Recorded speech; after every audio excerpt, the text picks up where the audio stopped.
Jesus is at the home of Simon the leper. And a lot of things begin to take place that were not a part of what I'm sure the host thought was the script for the day. We know the story from Mark chapter 14, verses 3 through 11, but let me just remind you that this woman comes in with this extremely valuable, fragrant ointment, pours it over the head of Jesus as an act of worship. And it draws all kinds of responses. But I want to remind you that there are so many different roles that are being played out in this short story, just in these few verses. You have the worshiped. Jesus is to be worshiped. You can't have a real relationship with him if you're not ready to worship him. Jesus is the worshiped, but you also have the worshiper. This woman comes with this extremely valuable fragrant ointment as a demonstration of her worship. They say that you can't put a price on some things. Well, they put a price on this. The folks standing around began to talk about how valuable that ointment was. We're going to call these folks the witnesses. So you've got the worshiped, you've got the worshiper, and you've got the witnesses. And the witnesses began to whine about how much she paid for that ointment.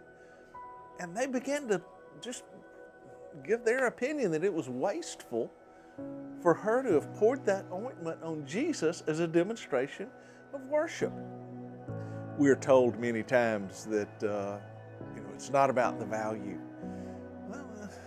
Okay, for just a minute, let's make it about the value.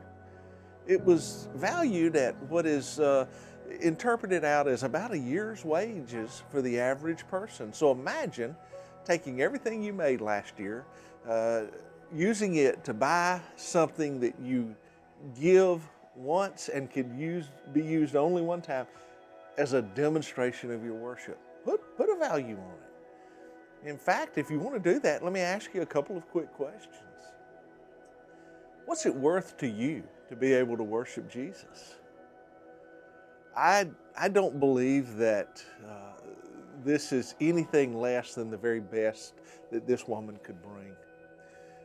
If she had had better, if she had had more, I really do. I want to believe she would have brought that and used it as a demonstration of her worship.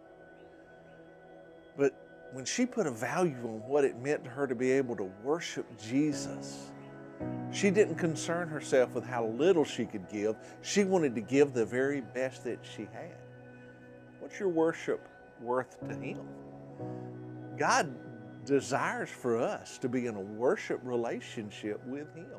And in order for us to do that, he's going to put a high value, a high premium on our worship. What did he do to get us to worship him properly? He gave his son. He sacrificed to Jesus. That's how valuable our worship is to him.